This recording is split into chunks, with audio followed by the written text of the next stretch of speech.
Halo semuanya, selamat datang di FRMB4 Movie. Semoga rezeki kalian ditambahkan, agar kalian bisa membeli paket internet untuk menonton channel kami. Sebelum menonton film ini, jangan lupa tekan tombol subscribe dan loncengnya ya, agar kalian tidak ketinggalan video terbaru dari kami. Kali ini kami akan melanjutkan episode 9 dan 10 dari sebuah alur cerita film yang berjudul Apoteosis. Ya, kami akan mereview sedikit tentang episode sebelumnya, yang dimana Lao Zheng bertemu dengan sepupunya Lao Feiran. Di saat mereka bertarung, mereka dihentikan oleh senior Hua Tianming. Selanjutnya ia mengikuti ujian sekte dan berhasil lolos ke ujian berikutnya. Dan Lao Zheng diteleportasi ke tempat ujian Crimson kedua. Di sana ia bertemu dengan monster yang aneh-aneh. Ia juga bertemu dengan kelabang hantu dan berhasil mengalahkannya.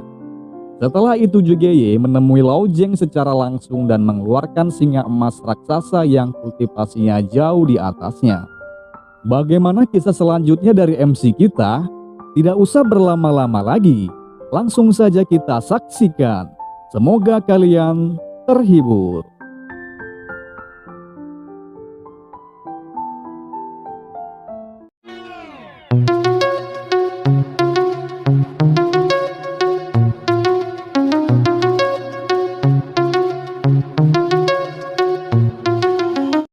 Saatnya kita masuk ke episode 9 ya sob.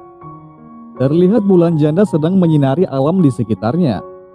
Zhuge berkata, karena telah menyinggung keluarga besarnya, mereka berdua terlihat seperti orang mati di hadapannya. Mendengar perkataan itu, Mo Chen merasa takut dan mengajak Lao Zheng pergi untuk kabur dari tempat itu. Namun Lao Zheng menolaknya dan menyuruh Mo Chen untuk pergi sendiri saja. Dikarenakan Mo Chen orangnya setia kawan, dia menolaknya. Mendengar omongan mereka, Zhuge berkata bahwa kalian tidak akan bisa pergi kemana-mana. Lao Zheng memperingati Mo Chen untuk segera pergi, sedangkan Lao Zheng akan bertarung dengan Zhuge. Seketika itu Lao Zheng mengeluarkan token emasnya, lalu muncullah 4 singa gundul untuk menyerang singa milik Zhuge. Karena perbedaan kekuatan, singa Zhuge dengan mudah mengalahkan mereka semua.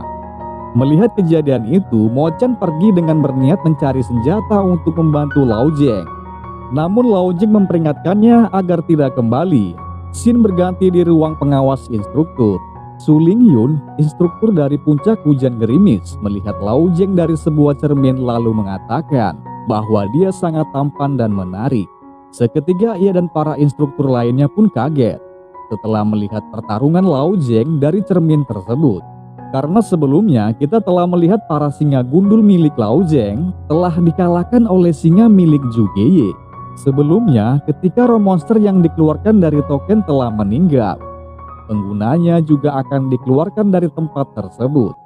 Namun Lao Zheng masih tetap berada di tempatnya dan tidak dikeluarkan dari sebuah ruang dimensi yang saat ini ia berada. Tiba-tiba cermin ajaib tidak bisa menampilkan pertarungan antara Lao Zheng dan Zhuge. Para instruktur pun semakin bingung setelah melihat kejadian itu. Su Lingyun pun berpendapat bahwa kejadian itu disebabkan oleh Zhuge dan menyarankan ingin membatalkan seluruh ujian para murid. Namun, seorang instruktur yang berpenampilan seorang kakek rambut beruban menolaknya. Walaupun Su Lingyun adalah seorang putri, namun ujian masuk masih merupakan urusan internal Sekte Qingyun. Jika kami mengizinkan Anda untuk membatalkannya secara tiba-tiba, itu sangatlah tidak pantas. Instruktur lainnya pun mengatakan, apalagi dia itu dari keluarga Zhuge loh. Kita tidak bisa menghukumnya tanpa alasan yang jelas. Mari kita bicarakan masalah ini setelah ujian selesai. Mendengar hal itu, Su Lingyun berkata dalam hatinya bahwa sebenarnya rubah tua ini sangat munafik. Mereka hanya takut menyinggung keluarga Zhuge. Seketika cermin pun menyala kembali dan menampilkan kembali pertarungan antara Lao Zheng dan Zhuge. Singkat cerita, Lao Zheng berhasil mengalahkan singa emas milik Zhuge dengan jurus pisau gusion miliknya, lalu mengendalikan ratusan pedang yang ada di sekitarnya. Melihat kejadian itu dari cermin, para instruktur pun kaget. Kemudian Su Lingyun mencoba kembali berbicara kepada para instruktur agar menghentikan pertarungan mereka karena merasa Jugeye telah melakukan pelanggaran dalam ujian masuk Sekte Qingyun, disebabkan karena telah menggunakan token emas yang dilarang dalam ujian. Ya, token itu berisi roh Kaisar Singa Emas yang telah mencapai kultivasi di ranah bawaan. Namun para instruktur tetap menolaknya karena sebentar lagi matahari akan muncul. Nanggung sih, sudah dikit lagi soalnya. Pertarungan tetap berlanjut di antara mereka hingga akhirnya Lao Zheng berhasil mengalahkannya dengan bantuan kekuatan naga Azure yang ada di alam bawah sadarnya. Setelah Jugeye kalah, Mo Chen datang dengan tunggangan hoknya, lalu membawa tameng dan ranting kayu untuk membantu Lao Zheng. Scene berganti di kawasan ujian akhir Sekte Qingyun. Para guru instruktur dan murid semuanya pada menunggu di sana karena mereka penasaran siapa saja yang telah lulus dan telah berhasil menjadi murid baru di Sekte Qingyun. Mereka pun bergosip atas siapa yang akan menjadi murid yang pertama lulus di tahun ini. Salah satu di antara mereka mengatakan, pasti yang lulus nanti adalah salah satu dari keluarga bangsawan. Namun murid lainnya berpikir lain dan mengatakan bahwa senior Hua Tianming bukanlah dari keluarga seorang bangsawan, tapi ia masih mendapatkan posisi pertama. Namun murid lainnya menolak pendapat tersebut karena senior Hua Tianming adalah pendekar pedang yang jenius. Kemampuan bela dirinya tidak tertandingkan. Tentu saja sekte akan membuat pengecualian dan menerimanya. Di saat mereka sedang bergosip, muncullah dua sejoli yaitu Lao Zheng dan Mo Chen dari pintu gerbang ujian akhir Sekte Qingyun. Seketika itu mereka yang melihatnya pun sangat kaget. Suara beduk pun telah berkumandang, menandakan bahwa sudah ada murid yang telah lulus, lalu mengatakan tempat pertama adalah Lao Zheng dan tempat kedua adalah Mo Chen. Mo Chen pun kaget mendengar hal itu dan merasa tidak percaya bahwa Lao Zheng dan dia mendapatkan posisi pertama dan kedua.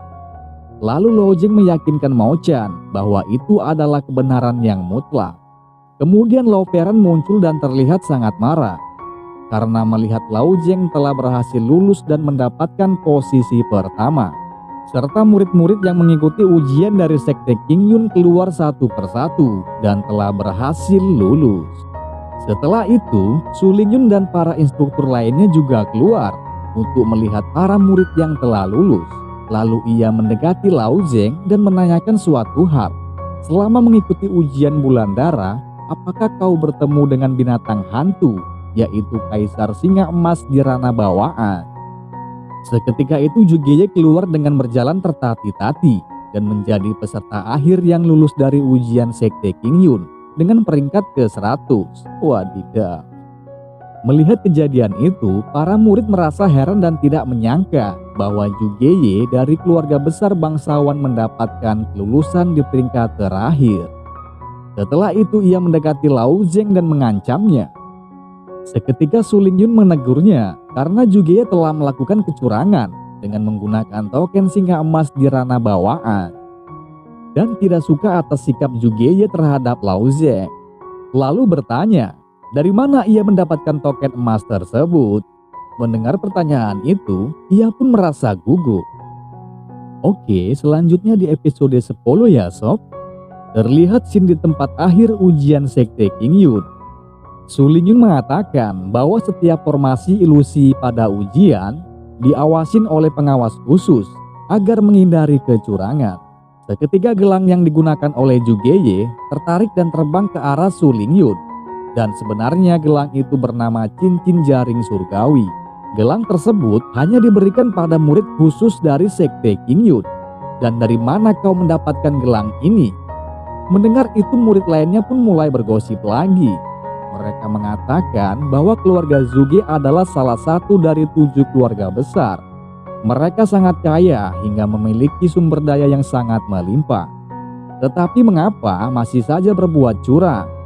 Keluarga Zuge pasti sangat malu. Lalu ada instruktur yang bernama Guru Su menegur Su Lingyun dan menjelaskan bahwa generasi keluarga Zuge telah mempertaruhkan nyawa mereka untuk kekaisaran Pantian. dan sebaiknya kita lupakan masalah ini. Su Lingyun hanya mengabaikannya dan bertanya kembali tentang siapa sebenarnya yang telah memberikan gelang cincin jaring surgawi kepadanya. Kalau tidak menjawabnya, aku akan menghukummu. Mendengar hal itu, ia pun merasa takut dan gemetar. Dia langsung menunjuk ke arah Lau Feiran bahwa dia yang telah memberikan gelang tersebut kepadanya supaya ia mau menghentikan Lao Zeng agar Lao Zeng tidak lulus dari ujian sekte Qingyun. Mendengar pernyataan itu, Su Lingyun menegur balik Guru Su dan mengatakan bahwa Lau Feiran adalah murid dari puncak Tian Yimu. Dengan mengatakan sebagai murid pengawas, berani-beraninya kau melanggar aturan. Apakah kau masih merasa tidak bersalah? Lau Feiran seketika mendatangi dan memohon ampun padanya agar gurunya memaafkannya. Namun Guru Su dengan marah langsung menendang kepalanya hingga ia terpental dan memerintahkan kedua murid lainnya untuk membawa dan menghukum Lau Feiran atas kesalahannya.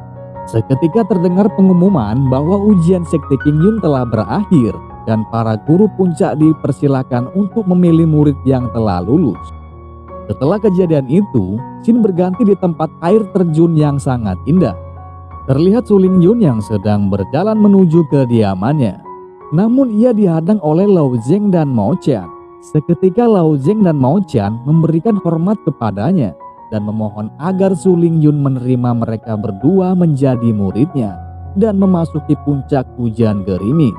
Bukan langsung menerimanya, tapi ia malah mengingatkan mereka berdua. Puncak Tianyi adalah yang terkuat di sekte Qingyun. Mengapa kalian berdua tidak pergi ke sana saja?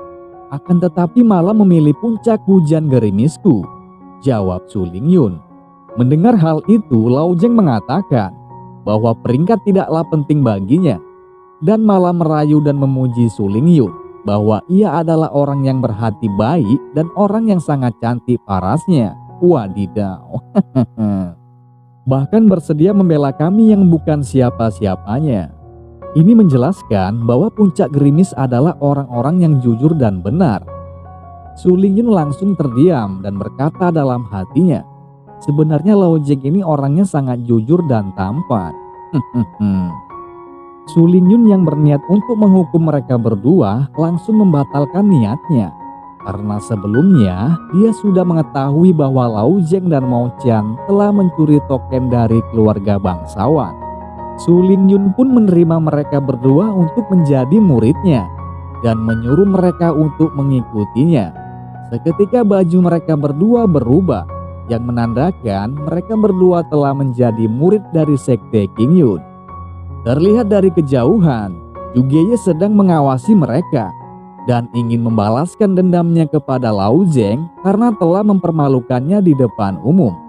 Scene berganti lagi di tempat latihan sekte Qingyun. Terlihat Lao Zeng dan Mao Qian sedang mengikuti Su Lingyun dan menjelaskan kepada mereka berdua karena mereka sudah memilih untuk menjadi murid di puncak gerimis. Maka mulai sekarang kalian adalah muridku, dan menjelaskan beberapa aturan dasar di puncak gerimis. Kalian akan mendapatkan apapun di puncak gerimis selama tidak mengganggu latihan murid lainnya. Aku tidak peduli pada hal lainnya. Lalu mereka berdua mengangguk dan menyetujuinya. Su Lingyun juga menjelaskan satu hal penting lain kepada mereka, untuk tidak memprovokasi dan mudah untuk melawan murid dari puncak lainnya. Jika kalian tiba-tiba menghadapi mereka, terus kalian kalah, kalian cukup lari saja. Tapi setelah itu, mereka harus berlatih lebih keras, kemudian mengalahkan mereka untuk puncak gerimisku. Mereka berdua pun menyetujuinya dan selalu mengingat ajaran dari gurunya. Kemudian kita pindah ke kediaman Lao Zeng. Lao Zeng sangat senang dengan tempat tinggalnya saat ini, karena ia sudah lama tidak tinggal di tempat sebersih ini. Sebelumnya kita sudah mengetahui ya sob, bahwa Lao Zeng adalah seorang budak dan ia dikurung di penjara bawah tanah. Jadi ia sangat senang karena mendapatkan tempat yang nyaman dan sebersih ini. Kemudian ia pun tertidur dan bermimpi buruk tentang adiknya. Lalu ia terbangun dari mimpi buruknya. Lao Zeng pun berdiri dari tempat tidurnya dan membuka jendela di kamarnya. Ia berjanji pada ayahnya untuk menyelamatkan adiknya secepatnya. Kemudian terlihat Lao Zeng yang sedang termenung di tepi jurang. Lalu ia didatangi oleh Su Lingyun dan bertanya kepada Lao Zeng, "Mengapa kamu di sini?" Lao Zeng pun menjelaskan bahwa ia kepikiran tentang adiknya dan ia ingin pergi ke gunung api penyucian untuk menyelamatkan adiknya. Su Lingyun menjelaskan bahwa gunung api penyucian bukanlah tempat yang bisa dikunjungi murid luar sepertimu. Aku tahu kau sangat ingin menyelamatkan adikmu, tapi kau tak perlu khawatir. Lao Yan hanya dikurung di sana tapi tidak dihukum. Jika kau ingin mengetahui kebenarannya, maka jadilah lebih kuat. Mendengar itu, Lao Zeng memohon kepada Su Lingyun untuk mengajari Lao Zeng agar menjadi lebih kuat dan bersedia menanggung kesulitan apapun. Su Lingyun mengajak Lao Zeng ke paviliun Tianshu untuk memilih satu buku yang berisi tentang teknik kultivasi dan teknik lainnya. Ia hanya boleh memilih satu buku saja. Ketika mereka naik ke paviliun Tianshu, Su Lingyun menjelaskan, ketua sekte pernah membunuh binatang penghukum surga di ranah pencerahan roh, kemudian menguburkan mayatnya di paviliun ini. Tujuannya untuk menguji para murid yang datang untuk memilih buku di paviliun tersebut. Semakin tinggi tingkat paviliun, maka semakin bagus kualitas buku yang ada di sana. Kemudian Lao Zeng meminta izin kepada Su Lingyun untuk memilih buku di paviliun Tianshu. Lao Zeng pun langsung pergi ke lantai paling atas. Karena dari penjelasan gurunya, semakin tinggi ia pergi ke lantai tersebut, maka semakin bagus kualitas buku di sana. Di saat Lao Zeng mencapai puncak dari lantai tersebut, ia mendapatkan tekanan gravitasi yang sangat kuat.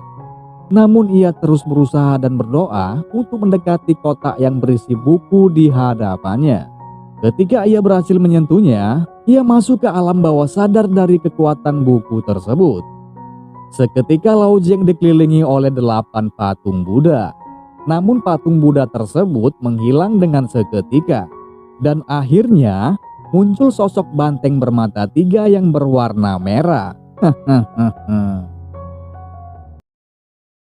Sampai di sini dulu ya sob. Jangan lupa untuk menonton episode berikutnya di channel kami. Berikan dukungan kalian dengan cara mensubscribe dan menonton video kami ya sob, agar kami tetap semangat untuk membuat video berikutnya. Kami juga mengucapkan terima kasih sebanyak-banyaknya pada kalian yang telah mensupport dan menonton video kami. Sampai jumpa kembali.